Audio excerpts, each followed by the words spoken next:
Salam sejahtera, terima kasih kerana bersama dengan saya di Nazilin Unity Channel. Rafizi, penyelamat PKR, penyelamat Anwar, adakah itu benar dan adakah itu tepat? Hari ini, menurut Hasan Karim, ada hikmah buat PKR apabila Rafizi kalah. Apa maknanya ini? Ahli Parlimen Pasir Gudang, Hasan Abdul Karim menyifatkan kekalahan bekas timbalan Presiden PKR Rafizi Ramli yang gagal mempertahankan jawatannya pada pemilihan parti Mei lalu sebagai perkembangan yang positif. Menurut ahli parlimen yang lantang itu, keputusan tersebut yang turut menyaksikan Rafizi berundur daripada kabinet kini membuka ruang baharu kepada ahli parlimen pandan itu untuk memberi sumbangan secara lebih bebas di luar kerajaan.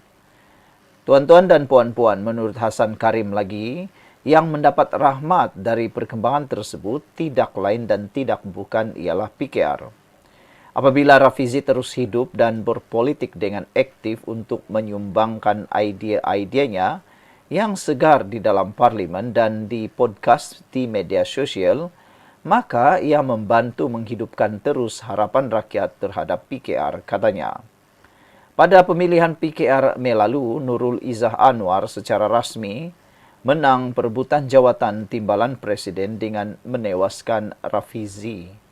Anak Presiden PKR itu memperoleh 9,803 undi daripada kira-kira 15,000 perwakilan yang mengundi, namun jumlah undi yang diperoleh Rafizi tidak didedahkan.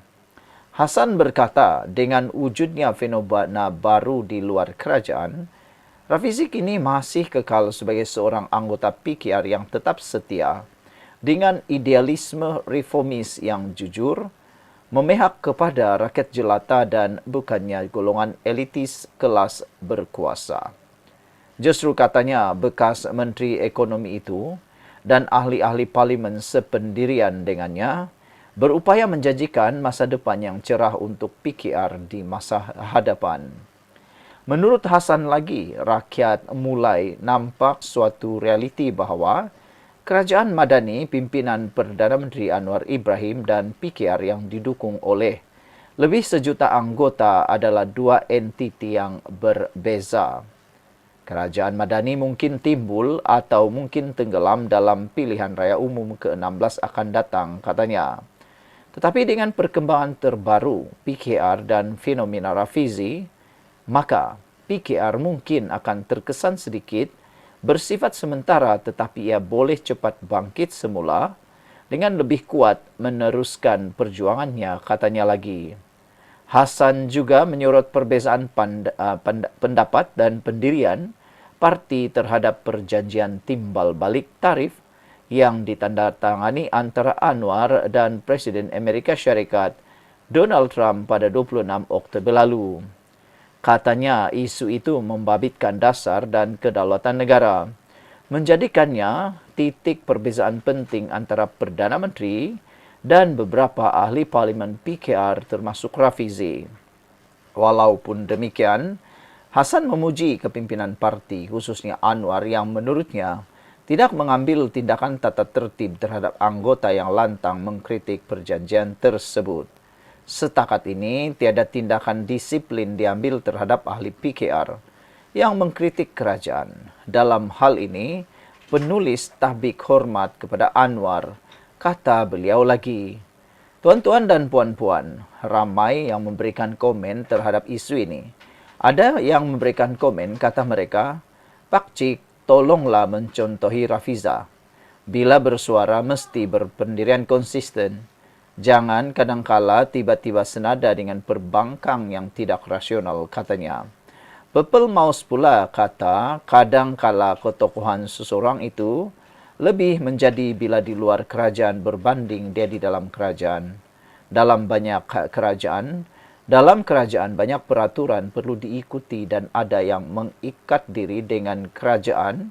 Perpaduan mulut kena kawal, tak boleh bercakap sesuka hati. Ini realiti politik negara ini. Anwar kini adalah reformis yang sedang dalam keadaan yang sukar untuk melakukan sesuatu. Purple Mouse kata, kira okeylah tu dengan 3 tahun pemerintahan banyak yang telah dilakukan oleh Anwar, terutamanya ekonomi. Reformasi pun bukan semua boleh buat sekaligus, sebab reformasi ini melibatkan manusia bukan robot. Tanpa keberanian Perdana Menteri ke-10, banyak reformasi ekonomi seperti subsidi dan sebagainya tak terlaksana. Sekian dulu untuk kali ini. Jangan lupa tinggalkan komen anda, tekan butang subscribe. Kita jumpa lagi. Bye-bye. Sebelum kita teruskan ulasan hebat ini pada petang ini, izinkan dulu saya berkongsi dengan anda semua. Ini ialah terapi imun transfer factor for life. Terapi imun yang meningkatkan daya imun badan kita sehingga 400%.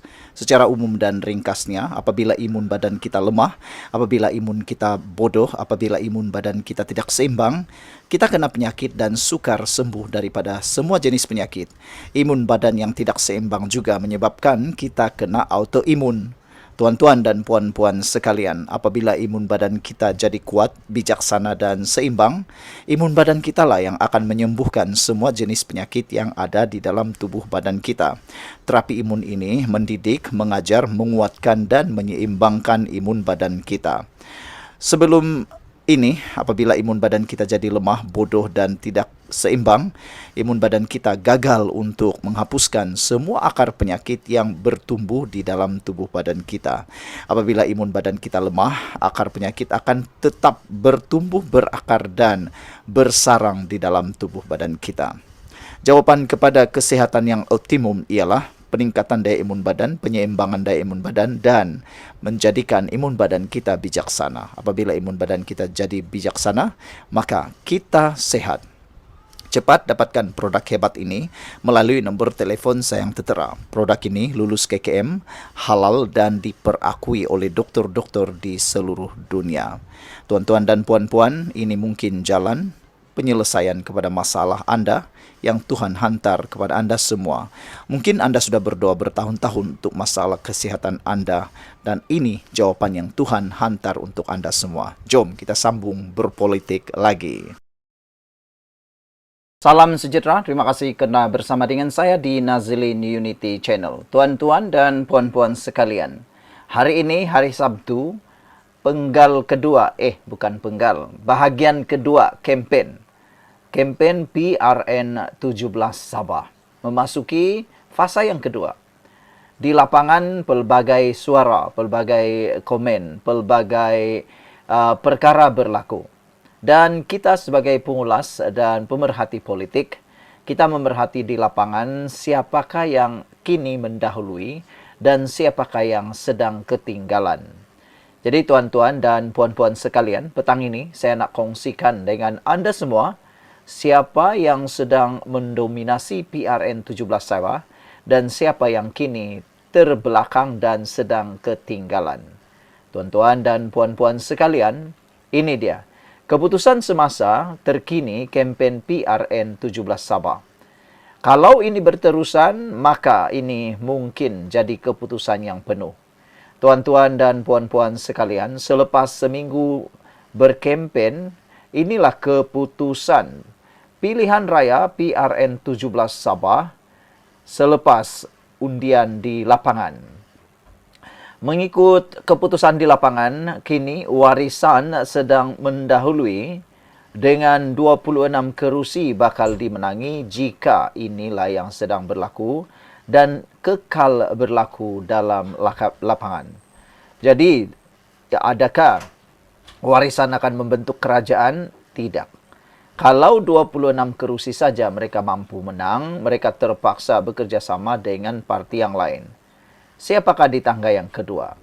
Menurut lapangan dan kajian sasaran kita, menunjukkan bahawa APCO dan STAR kini berada di kedudukan yang kedua dengan memperoleh 22 kerusi.